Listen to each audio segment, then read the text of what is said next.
Hello, today I wanted to have another video, this time about SonarCube, which is really like automated code review, static analysis, that type of stuff. If you're already familiar with SonarCube, then probably not the video for you, but if you haven't heard of it, definitely stay tuned because I think this is a super valuable product, and in many cases it's actually free to use.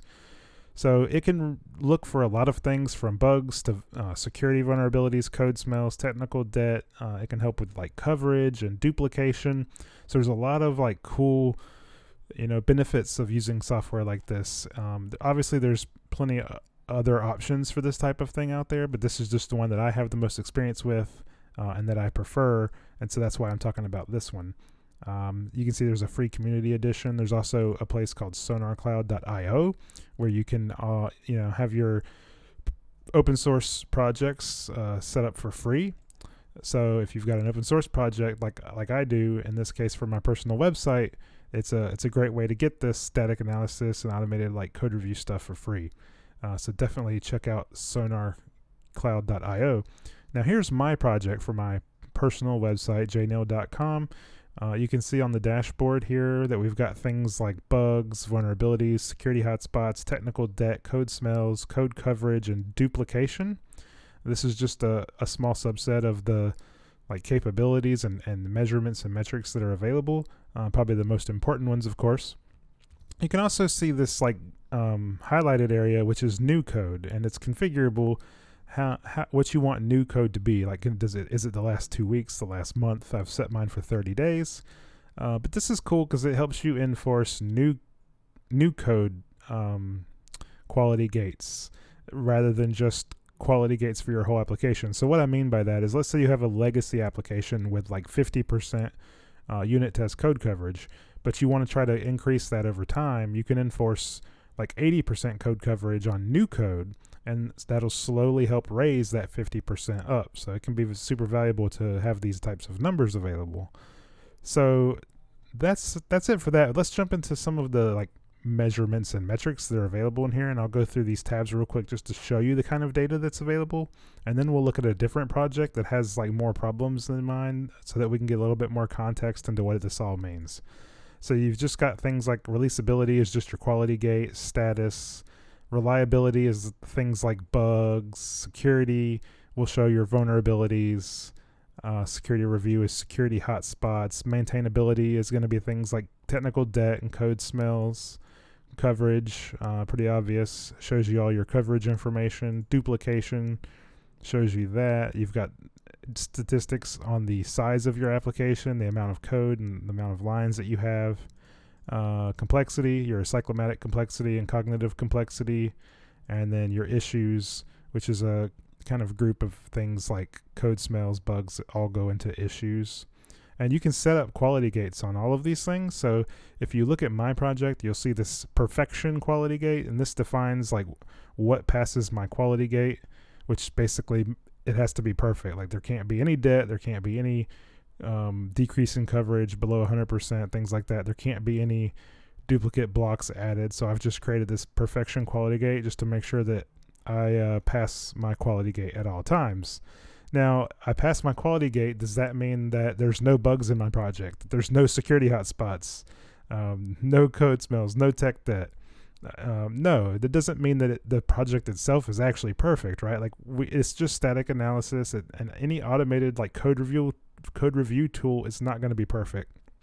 So there's definitely a chance your code is still not well written and maybe still has issues, but this is just like one line of defense to kind of help you write better code. So don't take this as like the only thing you have to do is pass these gates and these sonar metrics, because that's just a piece of the equation. So let's go to another project now, one that's actually got some problems to it. So if we look here at the piece of software that I'm looking at, I don't know anything about this software. It just came up for me, the first thing I found when I clicked explore. But you can see they've got some bugs, some security hotspots, some tech debt, code smells, some duplication. So I just want to show you what some of these are. Let's look at like duplication first and see what we've got. See if we can get a good example. So they're saying that basically this whole file is pretty much duplicated, and it just helps you see like, well, where is my duplication and how can I clean it up. Let's see if we can go to like duplicate blocks. So there's a duplicate block in this JS file. Now in this case, you can see the duplicate block here, but it looks like this is in a build folder, so there's a chance this might be generated code that this needs to be excluded from Sonar. That might be what's happening here. But either way, this just kind of gives you a good indication of how it works. You can see the duplication there. Let's go back and look at bugs this time. And so if you click on one of your bugs, it'll show you like, hey, you're missing a title tag. And you can click on why is this an issue if you're just curious, like, well, why do I need a title tag?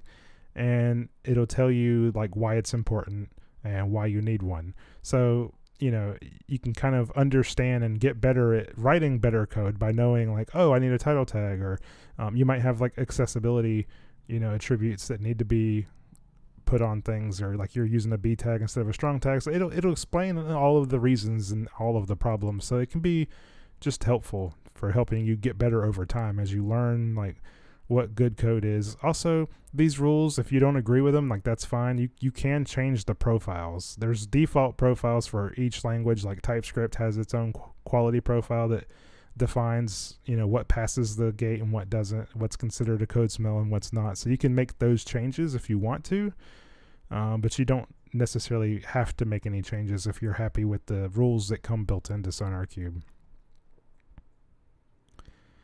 All right, so I think that's it for that. Now let's just briefly at the end of the video here talk about how you actually get into SonarQube. Of course, if you use SonarCloud, they're going to walk you through it pretty much, so they'll help you get started. But you can look at my open source project that we've been looking at here. It's at github.com/jtnail/jnail.com.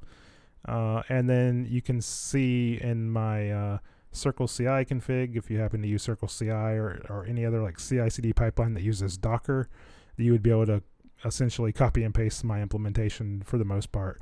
But the important thing is that Sonar releases their Sonar scanner as a Docker image, and so this is what kind of does that analysis and pushes it up to SonarQube or SonarCloud. So you can just use that Docker image, and it has a Sonar scanner script built into that, and this is, I think, like a Java CLI that will push it up to wherever you want to push it. In this case, SonarCloud.io. It uses tokens for auth, so you just like generate a token in SonarCloud and put it in that environment variable, so you're not committing that to your source control. But yeah, you can see basically how it's set up here. There's some other stuff I have to do just because the I guess it's good to know that the Sonar scanner kind of depends on your code coverage report sometimes has paths in it like this, like whatever path you ran your coverage report in, sometimes the lcov file will have this path in it. So anyway, because this Docker image has a different working directory, which is /temp, I have to tell it to remove the old working directory from where my tests ran and use this new working directory from this image. Anyway, if you have like issues with it not seeing your coverage, that's something to look into. Probably a little too off topic for this video, but this is how you can integrate with SonarQube. And I just also wanted to show that you can have the analysis happen on pull requests, as you see here. And this way you can make sure that your code passes the quality gate before you merge it. This way you're not merging the code and then finding out when Sonar runs in your CI/CD pipeline that you have a failure. So you run it. This check will pretty much always pass as long as the scanner ran. And then once your quality gate has been evaluated, it'll report back the like pass or fail condition here. So don't look for your Sonar scanner to fail. You want to look for this PR check to fail. And you can also click on like details here to see details specific to this pull request. So I can see this pull request added no bugs, vulnerabilities, none of that. And you can view more details at Sonar, so they can show you in their UI the same thing. So this is what you're looking for. But yeah, I think that's it. I just wanted to show you a little bit about SonarQube and SonarCloud and how I use it to enforce higher quality in my software and for my teams. So I hope you found this helpful. If you have any other software that you use for this or any other tips on making it better, I'd love to hear from you in the comments. And if you liked the video and enjoyed this type of content, then please give me a like and subscribe, and we'll see you next time.